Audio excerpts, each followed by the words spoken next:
anybody saw the news this morning, this stuff continues on.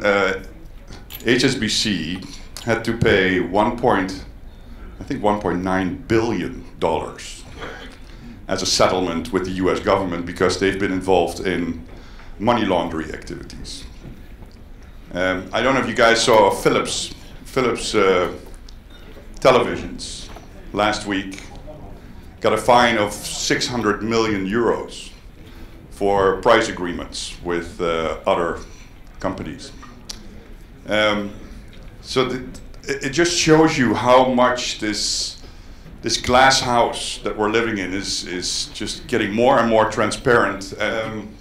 So specifically in the healthcare field, as I said yesterday, it's going to be an even bigger challenge for us to make sure we do it all right. So with that, I have invited a guest speaker who is going to open up the day with what I think is going to be an inspiring discussion. And the theme is every choice has a consequence. And I'm sure you're going to find this an interesting experience. And I'm not going to say anything more. I'm just going to introduce Chuck Gallagher.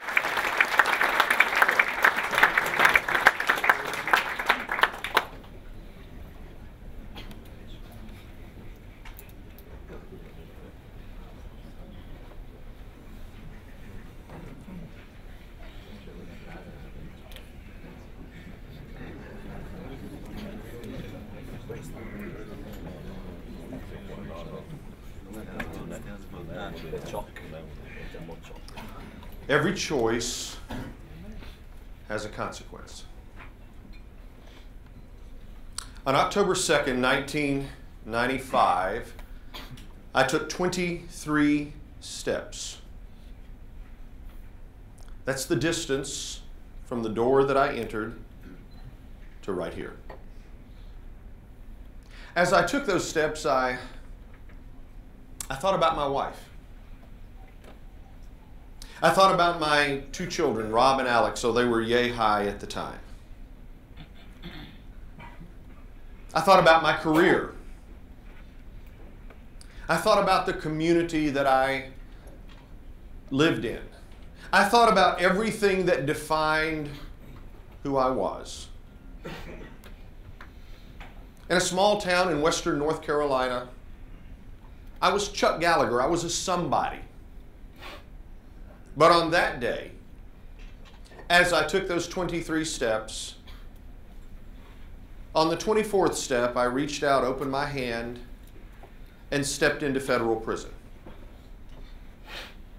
At that point in time, I became 11-6-0-42-58. An inmate. What most of you in this room would likely define as a nobody.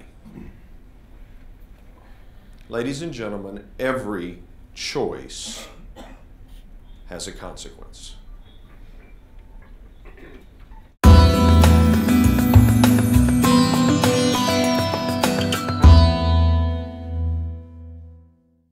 We're going to do a couple of things today so that we can kind of frame this idea of why it is that an otherwise intelligent person would make some clearly unethical choices, and we're going to look at things from a couple of perspectives. Now, in the first place, I tend to focus into two kinds of categories. The first that we have is the individual, and we're going to look at all of us as individuals in the room and what perhaps might frame our behavior. Why do we do the things that we do?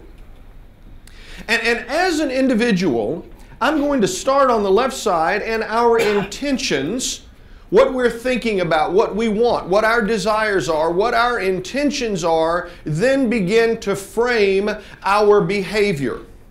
So if you're sitting here in this room functioning as a manager, looking over the sales teams that you're responsible for, the question is, what is the intention and what is the behavior? Yesterday, for example, you were talking about meeting your annual operating plans, and they're aggressive.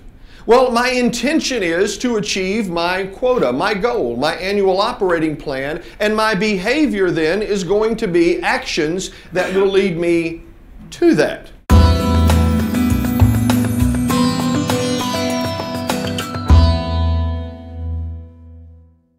Here's a big target.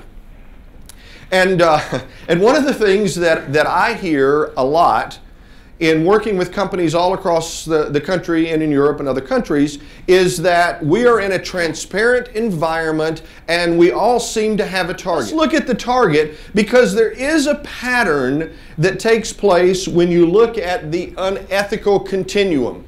The first part of this, and it always starts small, and it just keeps getting deeper.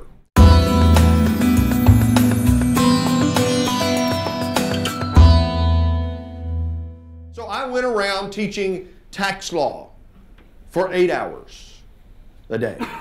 And people, you have to sit back and think to yourself, I've got a day's worth of ethics and I could be sitting in a tax seminar. Doesn't that excite you? But I believe that, if you're going to do this, you may as well have fun. So we did like sing-alongs. Y'all do sing-alongs in your meetings at times, right? Like Medtronic sing-alongs? No? Okay. We did sing-alongs like tax returns, money on the way. We fill out the messy forms but the clients have to pay. I mean, things like that,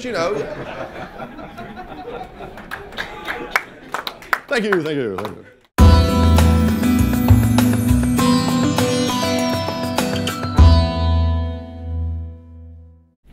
What causes an otherwise honest person that knows the difference between right and wrong to make unethical choices? And folks, let me be very clear with this. There's a pattern that typically always takes place. And if we can identify the pattern, sometimes it helps us keep folks between the ethical lines. What are the common causes that would take an honest person and put them into an unethical position, and how do we structure the lines so that people naturally want to drive between the lines, to maintain an ethical boundary? When you're interacting with someone every day, think of it as a manager. When you're interacting with someone every day, what seems odd from someone looking on the outside on an everyday basis just seems kind of normal. So that's one of the reasons why it becomes very difficult at times to find that self-policing. That's one of the challenges, and it's a very important thing, which is to be able to look at what's taking place in your organization. Just step back and ask yourself some simple questions. It really still comes down to three things. Who has the greatest need? Where are opportunities that could be exploited? And who rationalizes behavior? How does behavior get rationalized? Because if you think about those three things, those are the trigger points to be able to look at. I talk with a lot of companies, foreign and domestic, and I don't often run into someone where there is a leader that has such a high integrity value as Rob. And so it's inspiring for me to be able to hear that, because I know that if the culture of the company is one of doing the right thing with high integrity, then the outcome will be the systems that are put in place that you choose will keep people between the lines.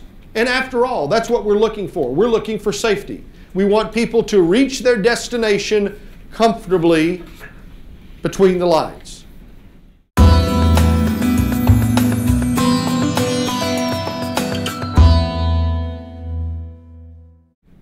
Before I took the 23 steps, I thought I made good choices.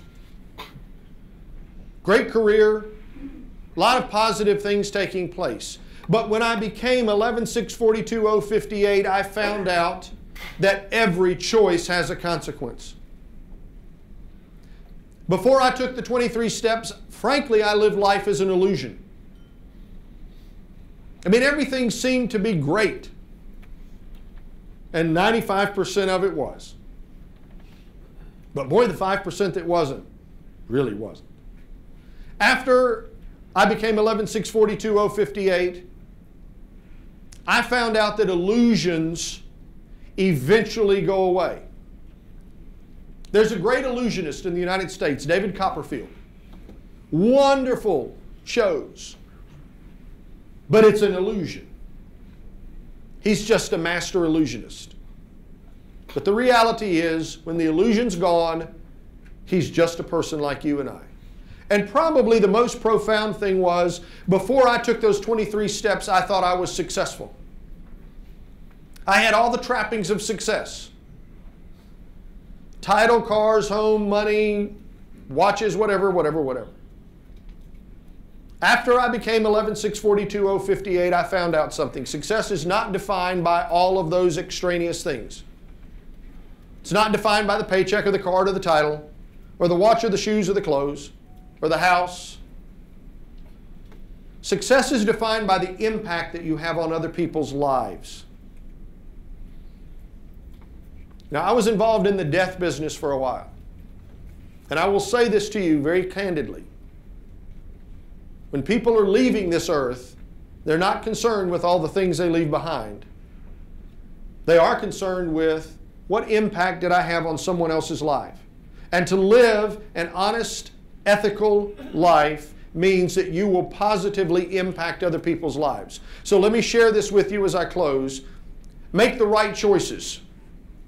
Look past the illusions and impact people's lives so you can claim your success. Thank you.